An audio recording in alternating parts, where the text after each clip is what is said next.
was something that I think everyone who participated in it felt really good about it. And I think the commitment, both by the college and the district, we closed the college for that period so everyone could participate. It was an equality, egalitarian kind of issue where everyone felt open to participate. In light of that, we want to thank you. Third thing is really important is our strategic plan as we go forward is going to involve a very serious focused look at enrollment management. And the constituencies participating in that very much look forward to saying everything is on the table, all the constituencies will be there. Our goal is to try to craft our schedule and craft what we offer so we have maximum opportunity given the resources we have so that students coming to Columbia College will be successful. That we remove the barriers that might exist in a schedule, remove the kind of barriers that might exist in terms of what we are offering so that what the curriculum folks offered in terms of a smooth transition to transfer, what we offer in terms of success with degrees and certificates is something that we've done our very best job to make that available and smooth for students. Questions, comments? Energized report, thank you. We do have fun at Columbia. You do. Is James out there? I don't see him. He's taking John from the technical assistants to the airport, I believe, right now. Is there, did he give anyone Give me a anything, report to, okay. I Then just checked, no. Okay, thank you. Then we'll move on to the Leadership Team Advisory Council, LTAC.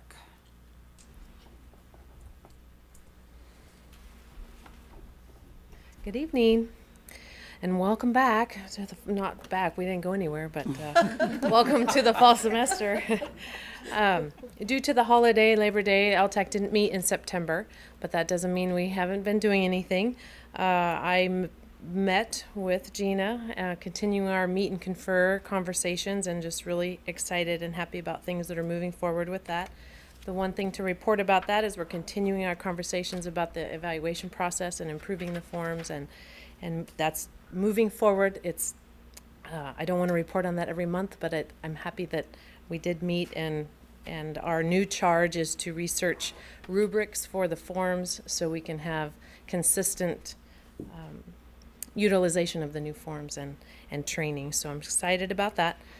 And as a member of District Council this last month, I was asked to reach out for volunteers from leadership team to 2 new advisory committees at the district. One is equal employment opportunity, and the other one is technology.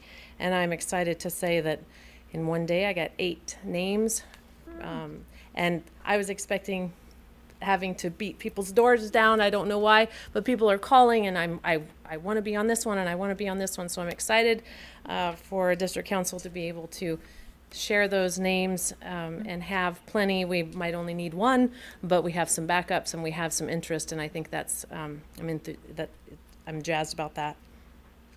Leadership team continues to use their PEP funds, although they're very humble about sharing with me what they're doing, and so I'm chasing people down trying to find out what they've been doing. But I did have 2 people come forward. Jerry Vargas shared that she used her PEP funds to attend the Latina Leadership Network's annual conference, where she was able to network with colleagues throughout the state and receive invaluable information on various subjects. She reports that this year's topic was specifically centered around strategic planning and leadership, as she's currently serving as the LLN's president. And she's actively assisting in the planning of this year's conference. And so she was very thankful for those funds to be able to do that. And Michael Sundquist didn't use PEP funds, but he used Title V grant this summer to travel to the American Theater and Higher Education Conference. Let's see, did he say, I think it was, I thought he said where it was Arizona. And the workshops included emerging use of projection technology in dance, theater, and music performance. He took a tour of performance facilities and program presentations at Arizona State University and participated in discussions on how to devise arts-related projects in order to develop new funding sources. He added that he survived 114-degree heat and killer electrical storms. So he was pleased to be able to have those Title V funds to be able to do that. And I just like to find out what leadership team is doing outside of their normal duties and share that with you. So that concludes my report, if there are any questions. Thank you. Thank you. Thanks. YFA, Debbie?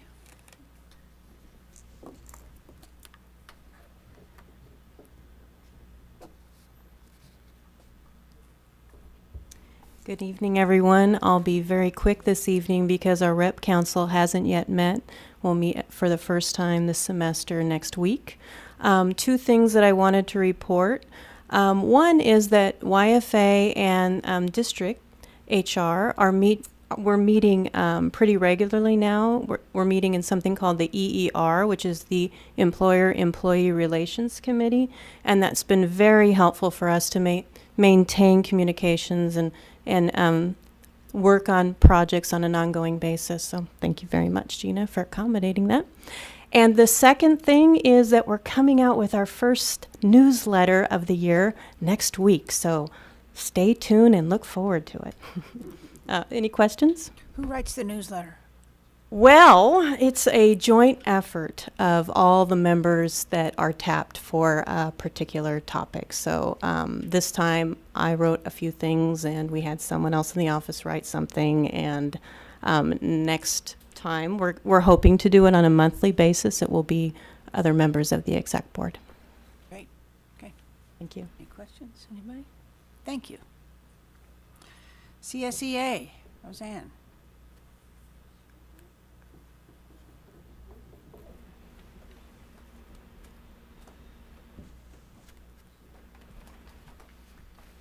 Good evening, Chair Martin, board members, everyone. Just a couple of updates for you regarding CSEA. We are very close to finishing our negotiations with the district and should be ready by next month to take our changes out to our constituent group for review and ratification.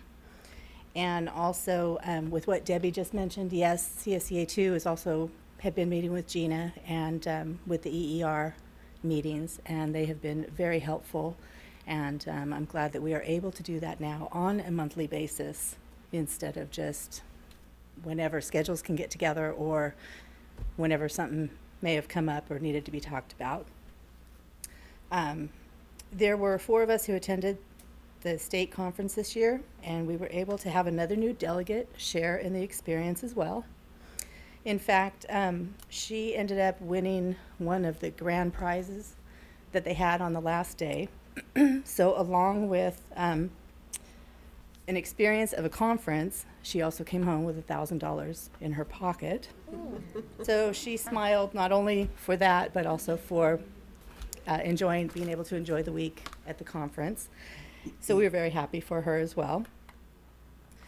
We had roughly 1,600 members in attendance statewide.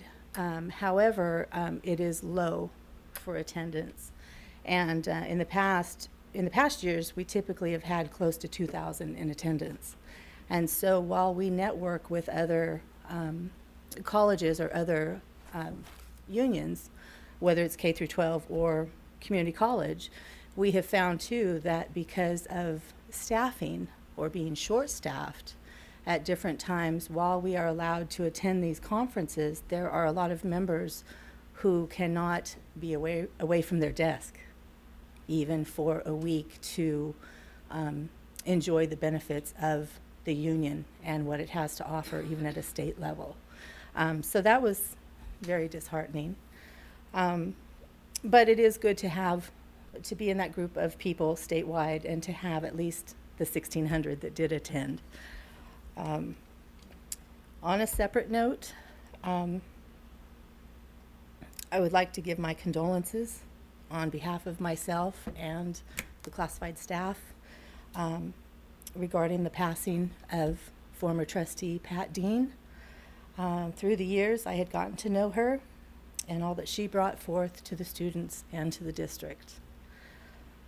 Also, as Chair Martin mentioned, and thank you for the moments of silence, we now mourn the sudden loss of Ron Tingley.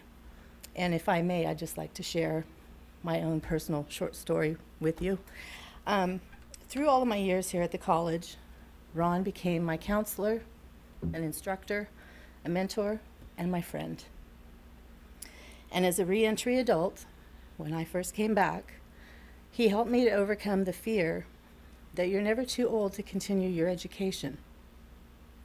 In fact, me being a single mom who wasn't sure of what I wanted to do because I was so focused on family and other situations, I was so nervous in coming back that not only did I start my education, but I was able to have a job here on campus. And because of that nervousness, when I was in the guidance class, I shared that with him and with others. And Ron walked me to my job, to my location in the testing center up in the Morris building on my first day of my job.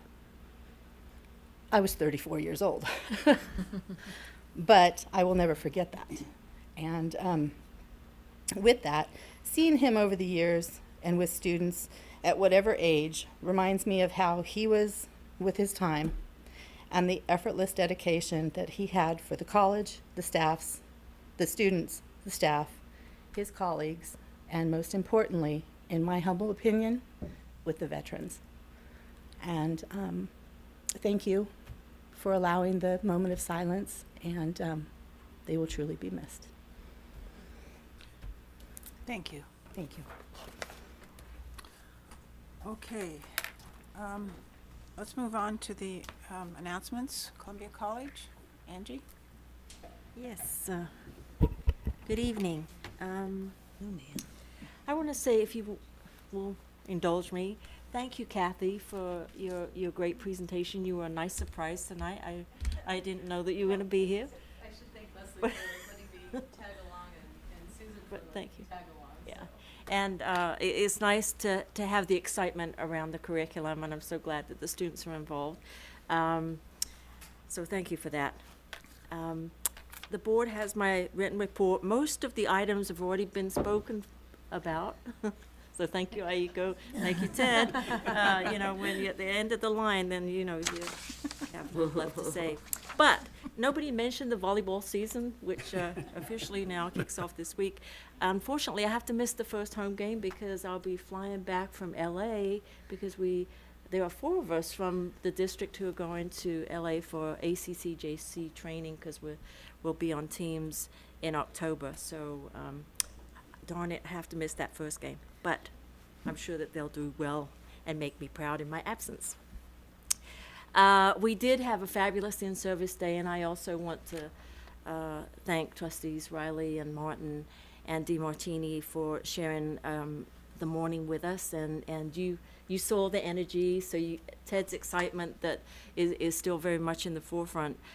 It was just a fabulous experience, and we have a lot of good product from it that we're compiling now, and we'll certainly use it for the next stage of our planning. So excited about that. We have work ahead of us.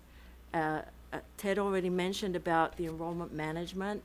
Our enrollment right now is down. Joseph Smith asked us to give an update on where we are. We are down quite a bit. We have no hope of making the growth, but we are not hitting our target either. So we are actually down 140 FTES from last fall, and that is with putting out more sections of classes, but we ended up canceling a lot more. So we have some work to do in aligning our schedule. We're actually down 6.5%, 137 fewer students this fall than we had last year. So, but the good news is that in our strategic planning, we have the good opportunity of realigning the offerings to based on the needs of our community. You know, part of our strategic planning is to do community needs assessment, and we're getting input on what those needs are so that we can have a realignment.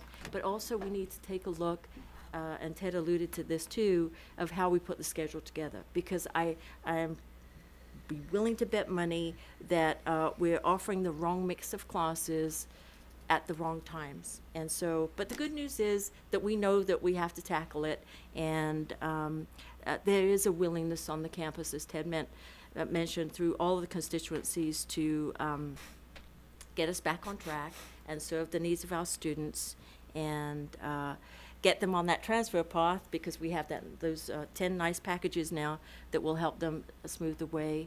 And then Jill and I last week participated in a discussion at the Merced College with Janet Napolitano and some of her staff, and the purpose of that meeting was to discuss how can we strengthen the relationship between the UCs and community colleges across the state, and then how can we smooth out that, make transfer easier between the two entities. And one of the things that we talked about certainly was the ADTs and the alignment of the curriculum, and the willingness to have faculty-to-faculty conversations to help smooth out that pathway for our students. So that's where we are. Great, thank you. Jill? Thank you. Chair Martin, members of the board, Chancellor Smith. MJC was enjoying a very smooth start of this semester when we learned of the tragic loss of Ron Tingley. And so thank you for the moment of silence this evening. And I'll tell you, over the last few days, I have heard Roseanne's story over and over from our staff. And I really got to know Ron as our advocate and counselor, so committed to our veterans. And I did not know what an impact he had had on so many on our campus that are part of our MJC family and in their professional roles. And so he is absolutely leaving a legacy here. And it's just tremendous. And in that, certainly our counseling department has been suffering greatly with this news, and I just wanted to, and they always are so great to step up and provide their support when we've had other loss. And Brenda has worked hard and arranged for some support services across the campus, and I just really appreciate everyone's lifting of one another. We too have some work to do in the area of FTES. We are virtually unchanged in terms of where we are compared to last fall, but we are 800 below where we plan to be. And that is a significant push for us to achieve. We are not giving up the hope of being able to successfully get there. We have some things in place that are going to help us do that. First of all, we have an increase in our full-time equivalent faculty of 3.8%, so we're up a bit in our staffing. We have an increase in student headcount of 5.8%, but we do have a slight decrease in FTES, and we have a decrease in productivity. Our students are not taking as many units as they took in the fall. And so we, the deans, are working aggressively to put more alternative scheduling options out, and doing that immediately. So things like Friday sections, Saturday sections, evening sections, maximizing the use of our facilities and the facilities of our partners who have been so generous to share space. So we are pushing hard to try to meet the needs and get us where we want to be in terms of FTES. I appreciate the opportunity to have the two-part presentation on curriculum, and thank you to those who put that together for us. My career as a CIO has been this life of rapid change in curriculum, and if our conversation with UC President Napolitano is any indication, I don't think that that's going to change anytime soon. I am incredibly excited about her desire to engage differently with the community colleges and smooth that pathway, similar to what has happened with the CSUs. But I know that what stands behind that is more curricular work. There's no way around it. So, but it will be fantastic for our students. Real quickly, next Wednesday is our welcome new faculty barbecue It's going to be casual, so wear your Western gear. We're going to be outdoors. We hope you can join us for that. Saturday evening's our first home football game, and it is homecoming. We hope you can be there. And if, in case you've missed it, our women's soccer team is ranked number 9th in the nation. Go Pirates. Great. Yay. All right. Okay, bond updates. No. No? Well, they're putting this in the wrong place. But go ahead, I'll do my report after his. What did I miss? No, I always get bombed and then they moved it. I have to work with it. Tell Jan to move the little blue man. Yeah, It's that way on the board now. I know. The little Why? blue man. Mine, it doesn't work. I always used to come after the presidents and then have to move on. It's kind of, 5.5, yeah. I like, I don't see a blue man. it's goofy. See? Mine comes after. Anyway. I don't like it. Oh my goodness. But I'm not gonna say that. Better take that one person. Back, Gina. I just told Janet it'll be switched. Yeah, I'll be. 34 million. Good evening, Chair Martin, members of the board. I'm Matt Kennedy with Kitchell. I'm here standing in for Mark Newton this evening. And we have a presentation this evening on the infrastructure projects at Modesto Junior College and Columbia College. And what we wanted to do this evening was to kind of look at everything that we've done in infrastructure over the bond program, because we've been doing infrastructure projects really starting back in about '06 is when we started. But you know, as the project has gone along, we've continued to do infrastructure projects, and now that we're ending in, we're kind of moving towards the end of the infrastructure projects, or the end of the program, you know, where we're doing the kind of infrastructure projects that show more, like roads. But there's a lot of other work that's been done over the bond period. So starting at MJC, I'm going to do MJC and then Columbia. But starting at MJC, MJC West Campus was infrastructure from the 1940s. And we also, the district was the owner of an electrical system. You were in the electric, the high voltage electric business. And you had all of the electrical was overhead on power lines, and all the data was on the same power lines, you know, hanging there. And so there was a number of you know, pretty substantial infrastructure projects on the West Campus. The water system was improved. The storm drain system was improved. In fact, this photograph here is a mass excavation of a major trunk line for the storm drain. That storm drain also went to your basin here, your retention basin, and that was deepened, and we increased the capacity of that storm drain. You also had projects like the beef unit on the other side of the canal, and so we went underneath the canal with all of the, you know, working with the MID to do that. But we went underneath the canal to get infrastructure to the for the beef unit. New fiber optic system was put in.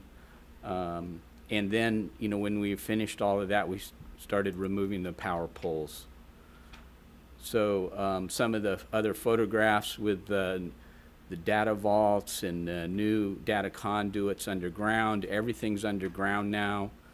New storm drains is all part of the West Campus. Then we did road improvements. A lot of these road improvements, Eagle Street, is the road that goes out to the ag housing units. Also, on the north side of the campus, you had a road that connected the ag housing area, the sheep unit, and the dairy unit and then back to the pavilion that was a dirt road. And it was completely unacceptable for fire protection. So we did roads, and we did a lot of these roads were done on the north side of campus. So they're roads that connect services. The new road for the new shipping and receiving building, and that road also connects all of the central services functions that are on the north side of campus. The entry road at Blue Gum was widened to make it wider. We also created a bus turnout that's at that new plaza area. Also, some of the other fire roads that you'll see, the one on the lower right is a green one. You see the two concrete curbs. Between that is an underground open celled concrete block structure, so fire trucks can drive on it. But we didn't put a concrete road in to do that. You know, we kept this is between the Glacier Hall and the soccer field, and that also goes into the new plaza, and the plaza itself was an infrastructure project.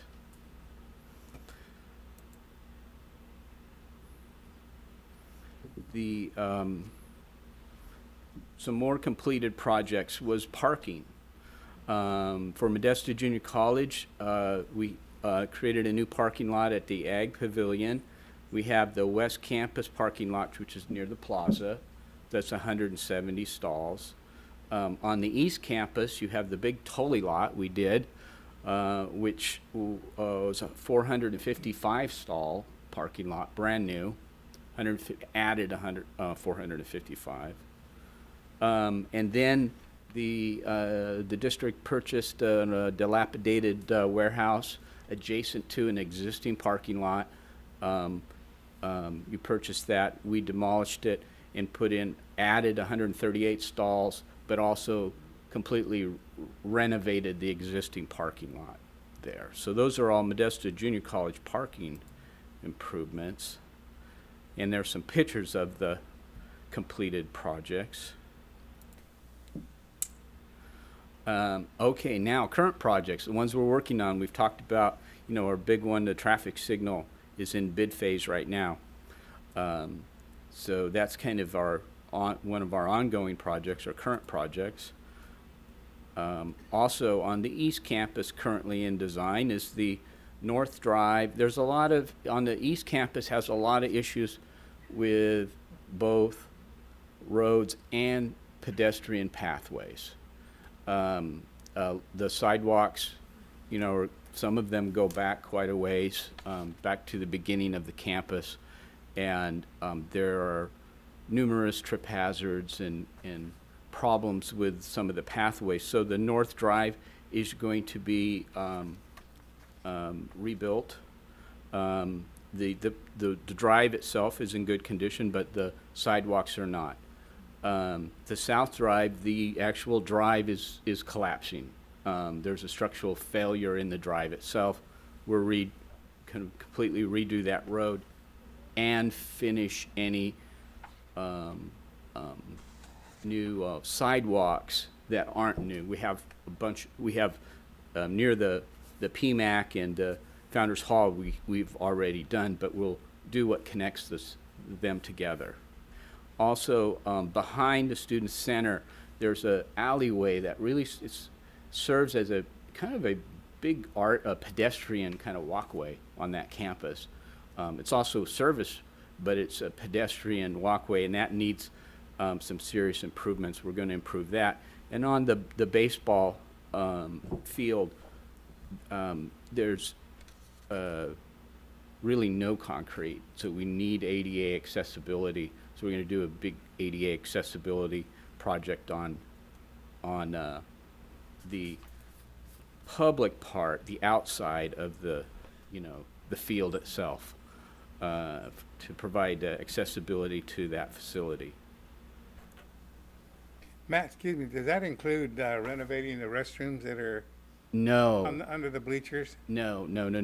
Yet currently that project, the extent of the project is to create basically concrete walkway or concrete plaza areas around all of that. So it will touch the building and touch all of the we'll remove the bleachers and then build the slabs, the flat work, the concrete, and then put them back on.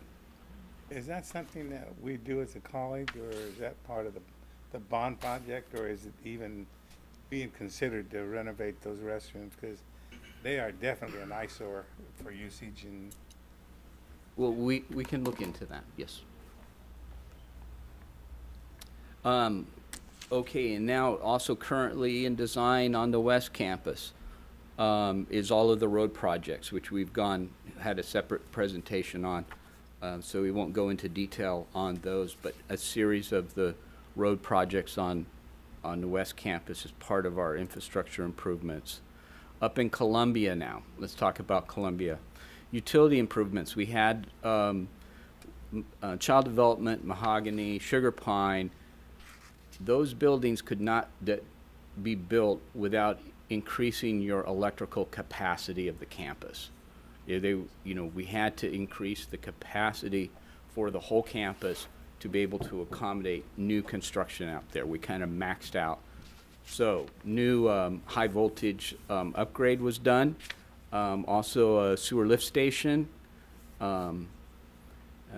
just like we had the sewer lift station here on the West Campus. Removed the new sump pit, gas lines, and the new water tank project are all part of some of the completed projects up at Columbia College in infrastructure.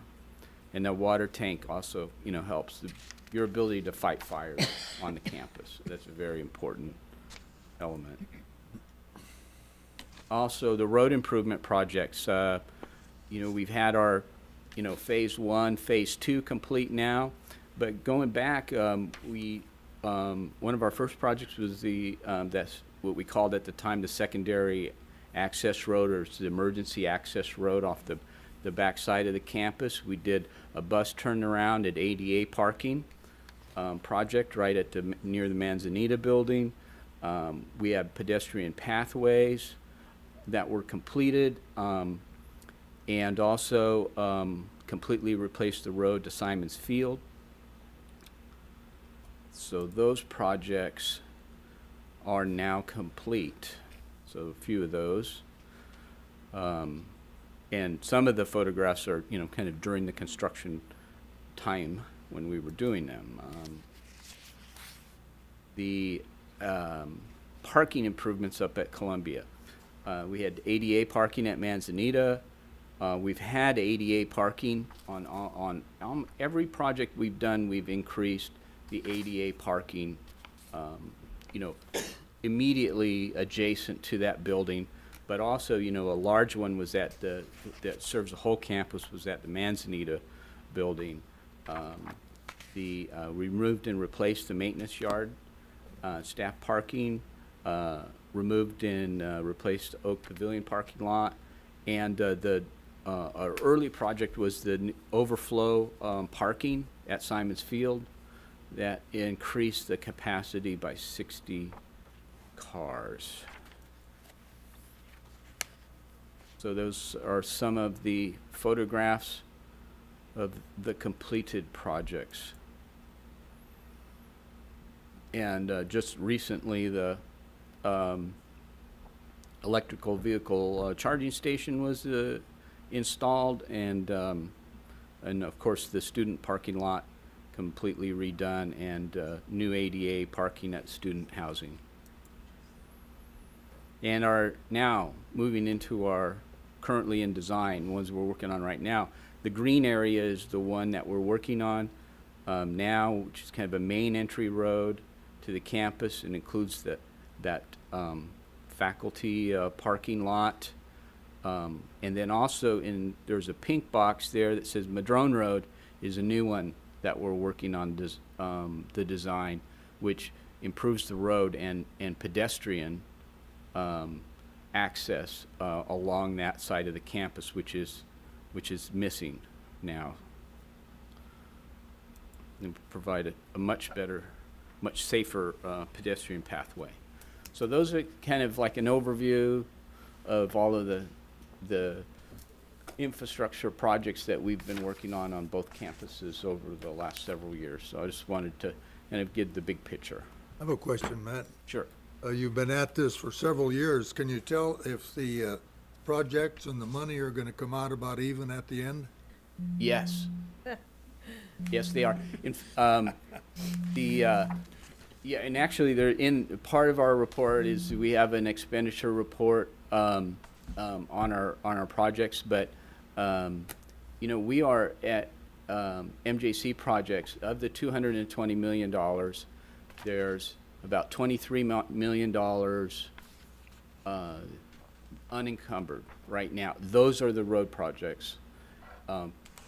And so those are the funds we're going to do to finish the road projects. And up in Columbia, we were going through. Right now, we're in the middle of designing the road projects and putting together the budgets on those. But they're all demanding projects. But the overall budget for the bond, which is the, you know, $300 plus million is enough to accommodate, Oh, good. you know, all of these improvements. Anything else? Yes, Matt, I saw on your report here that the Central Service Building project has been submitted to the Division of State Architect. Yes, it has. And I think the board had a good, thorough feeling as to what it's going to look like and basically an idea of the interior. Why I bring this up is when I visited Merced College and Delta College board meetings, I got to see how they structured the interior of the boardroom. Mm-hmm. One of the things that I was struck with is they had 9 people sitting at the podium versus 16. It was the student trustee, the president, superintendent, and then the 7 trustees. And it's a different take. I don't know if it's better or worse, but I thought it might be good, Chair Martin, that maybe we could put that on the agenda to take a quick, not an extensive look at what it looks like and see what board desires are. At Merced, I think the trustees probably felt like Supreme Court justices because they were setting up so high compared to that, and I don't really want to be a Supreme Court justice. So, and the distance between the audience You'll have to worry about that, Mike. and the you're right, and the board would be different. So if we could do that, just take a quick look, and then. I just hate saying we always have done it this way when we have a chance to look and say, is there a better way of doing something? Mm-hmm. Now, I will say that the Merced College project, we sent the architects there to look at that project, as you know. So we're slated to sit up real high? Well, not real high. But you are up higher than we are now? Then you, I'll have to check. If we could just, all I'm asking is if we can put it on the agenda. It's not probably substantially higher than Not where that you high, are but now, it's but you high. are up higher. Yeah. At it again. Okay. Other comments, questions? And yeah, and that kind of concludes my report, unless there's any other comments on the infrastructure or anything else, any of the attachments in the packets. Okay. Thank you. Thank you.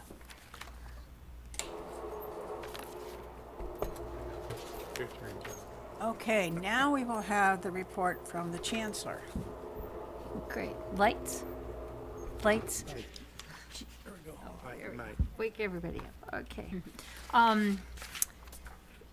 Good evening, everybody. The lights kind of make me a little sleepy.